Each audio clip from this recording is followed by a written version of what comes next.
Well, God bless you. I want to circle around two questions with you.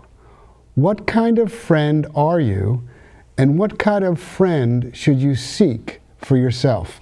Now, a friend is a companion who you are devoted to, and this devotion comes from a close association with that person.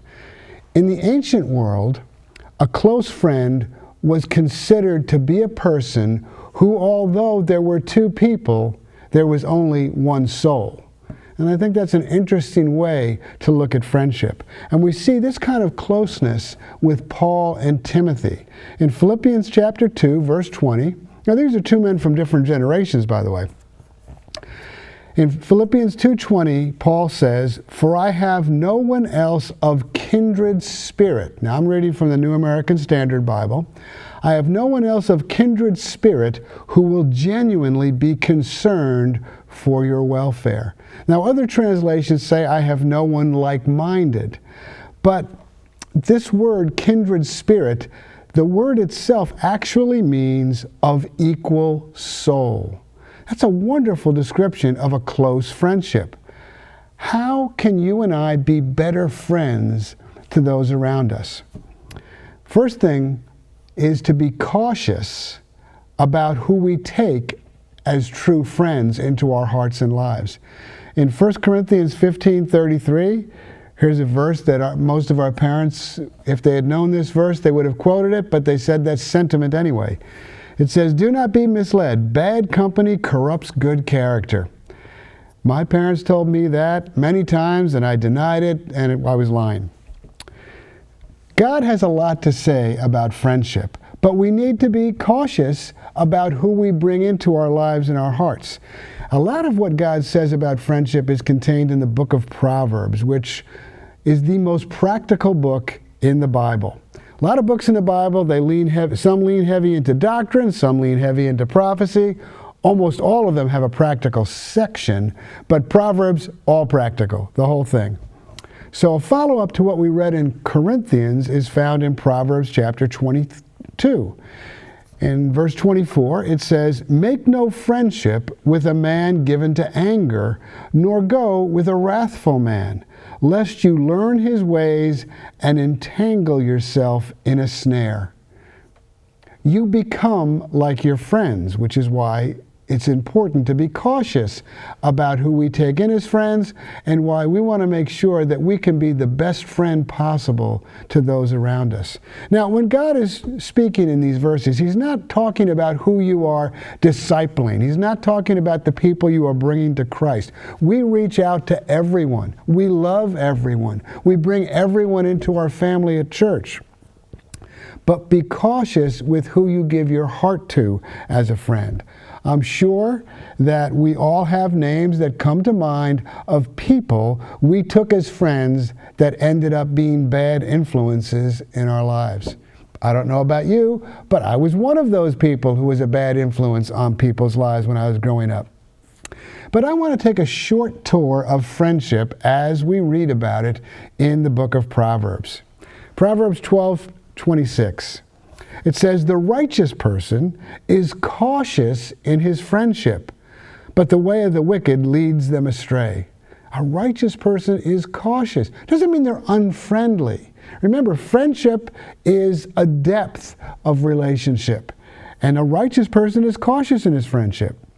It says in Proverbs 17:17, "A friend loves at all times." Some translations say a friend is loyal at all times. And a brother is born for adversity. Now sometimes people read this, a brother is born for adversity. That means I'm supposed to fight with my brother? No, a brother is born to support you in times of adversity. That's what it's talking about. Proverbs 18:24.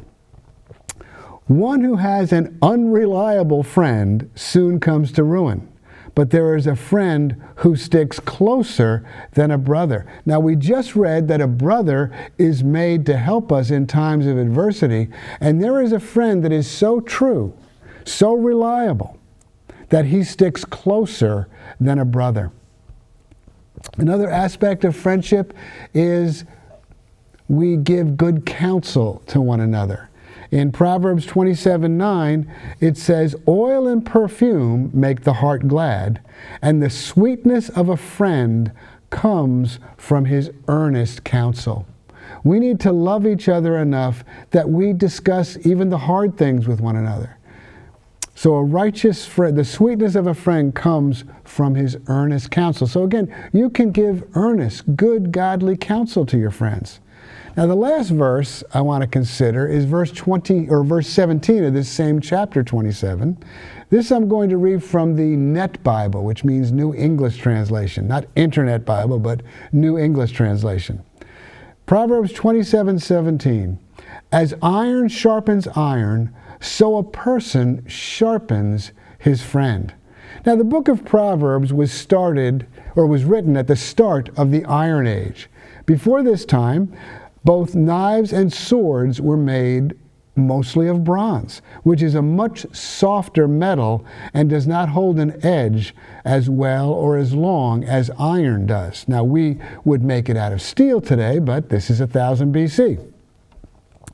If you're going to sharpen a knife, one of the ways to sharpen a knife is to use a steel rod. So you have a stainless steel knife and you have a steel rod, and you can sharpen the knife that way. You could not sharpen a stainless steel knife with a bronze rod. It's too soft. It would never sharpen it. But there's a thing about using a sharpening steel. If it's used incorrectly, it will actually dull your knife. We don't want to be the person that dulls the life of our friends. We are having an influence on our friends, and they are having an influence on us. Are we sharpening each other, or are we dulling each other? I want to be a friend who is loyal, reliable, equal-souled. I want to be a friend who both gives and receives good counsel, and I want to be and to find friends who sharpen me in my walk with God. And these types of friends are not easy to find. I have a few, and I pray that you can find such a friend, and I encourage you to seek to be such a friend to those around you. God bless you.